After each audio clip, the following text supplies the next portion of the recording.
বুধবার ভোর থেকে ইসরায়েলের বিভিন্ন শহরে বড় ধরনের হামলা শুরু করেছে ইরান। সবচেয়ে বড় হামলাটি হয়েছে তেল আবিবের কাছাকাছি রামাত গান শহরে, যেখানে 2 জনের প্রাণ গেছে। হামলায় ক্ষতিগ্রস্ত হয়েছে তেল আবিবের সাভিদুর রেল স্টেশন। এছাড়া কাফর কাশেমে ব্যাপক ক্ষয়ক্ষতির খবর জানিয়েছে ইসরায়েলের গণমাধ্যম। হামলা হয়েছে জেরুজালেম ও বেনি ব্রাকে। আইআরজিসি দাবি করেছে ইসরায়েলের 100টিরও বেশি সামরিক ও নিরাপত্তা লক্ষ্যবস্তুতে আঘাত হেনেছে তারা। মূলত ইসরায়েলের ইরানি জাতীয় নিরাপত্তা পরিষদের প্রধান আলী লারিজানি, উপপ্রধান আলী রেজা বায়েত ও বাসিজ ফোর্সের কমান্ডার গোলাম রেজা সুলাইমানিকে হত্যার প্রতিশোধে এই হামলা চালালো তেহরান। ড্রোন ও রকেট হামলা হয়েছে সৌদি আরব, বাহরাইন, কুয়েত ও ইরাকে। এর মধ্যে ইরাকের রাজধানী বাগদাদে যুক্তরাষ্ট্রের দূতাবাস লক্ষ্য করে হামলা হলে দূতাবাসের পাশে একটি জায়গায় আগুন ধরে যায়।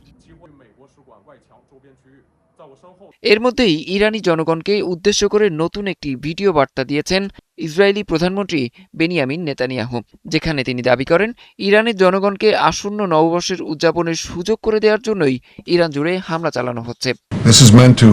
গত ২৪ ঘণ্টায় আমরা ইরানের 2 সন্ত্রাসী নেতাকে নির্মূল করেছি। আমাদের বিমানগুলো সন্ত্রাসীদের অবস্থান লক্ষ্য করে আঘাত হানছে। এর উদ্দেশ্য হল ইরানের সাহসী জনগণকে তাদের নববর্ষ উদযাপনের সুযোগ করে দেয়া। নওরোজের শুভেচ্ছা, আমরা সব নজর রাখছি। এর আগে খুব শিগগিরই ইরান অভিযান বন্ধ করার কথা জানান মার্কিন প্রেসিডেন্ট ডোনাল্ড ট্রাম্প। মঙ্গলবার ওভাল অফিসে এক সংবাদ সম্মেলনে তিনি কথা জানান। ইরান সব দিক থেকেই ধ্বংস হয়ে গেছে, কিন্তু আমাদের এখনই ইরান ছাড়ার চিন্তা নেই। তবে শিগগিরই এই অভিযান বন্ধ করব। আমি আবারও বলছি, আমরা মধ্যপ্রাচ্যের অন্য দেশগুলোর থেকে বড় সহযোগিতা পেয়েছি, কিন্তু ন্যাটো থেকে পাইনি।